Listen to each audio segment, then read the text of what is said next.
Alright, well, I suppose I'll just quick intro. I'm Sean from Buckles and Son.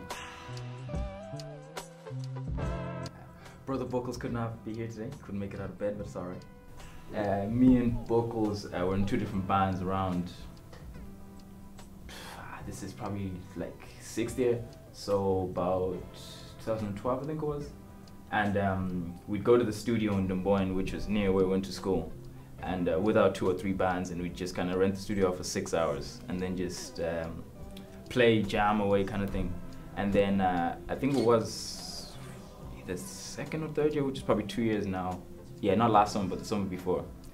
We'd kind of stopped making music with our bands, and then me and Buckles were like, we seemed to be the only ones really who wanted to kind of finish a piece of music together. So we're like, all right, I'll come over to yours. Buckles just mainly writes guitar and then writes his own kind of music anyways. And I had started producing properly on my computer on FL Studio or whatever.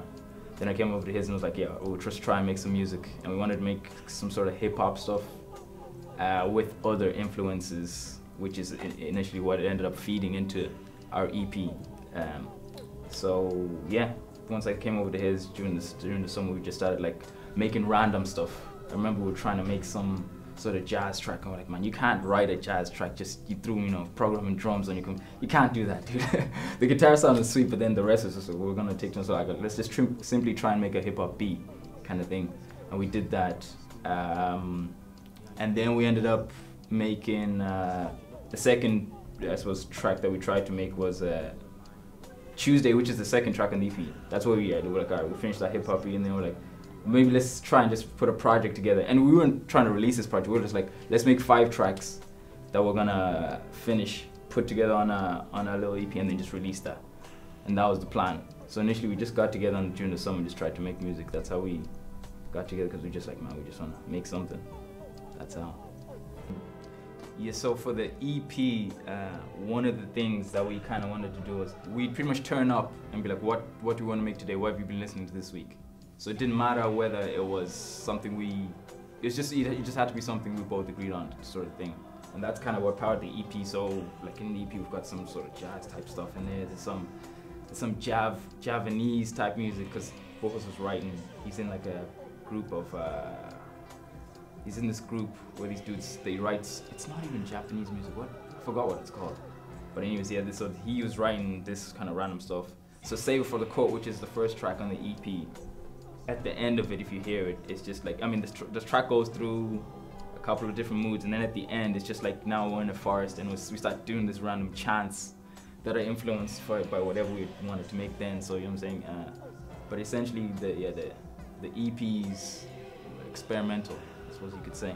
We weren't making it for it to be something that people liked. We're more making it like sort of like kids going on a playground and just kind of playing. You know what I'm saying? No limits kind of stuff. That's what essentially what we wanted to do with this project. The guy from Weathertop got back to us, and he was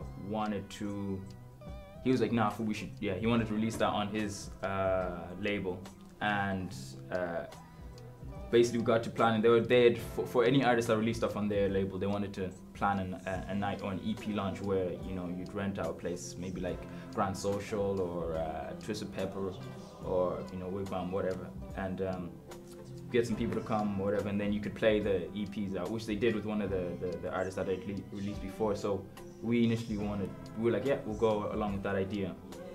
And fast forward about 2 months, Weathertop, the label's kind of stopped being a label, right? So we're like, oh man, now we've waited this whole time since we've had this since September to get this thing released. Now we're not gonna release with this band. So we tell Brian this, the guy who initially heard it and told us to even not just release it ourselves. And he's like, well man, I'm with Clockwork now.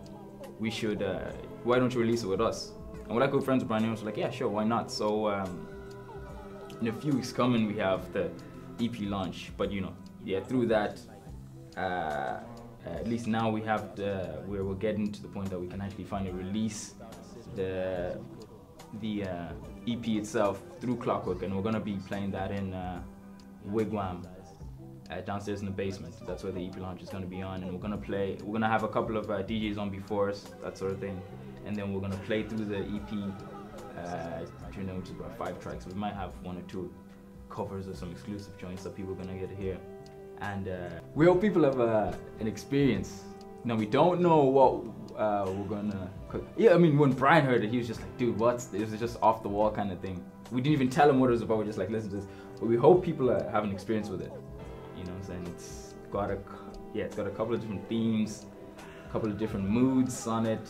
I mean, one of the songs on it's called Until I Lather Into a Frenzy of Aromatic Bubbles. You know what I'm saying? I mean, I don't know what the hell you're gonna think that sounds like, but that's, you know what I'm saying?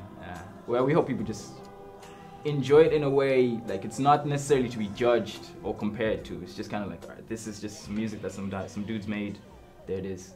Yeah, I suppose. Hopefully makes you think.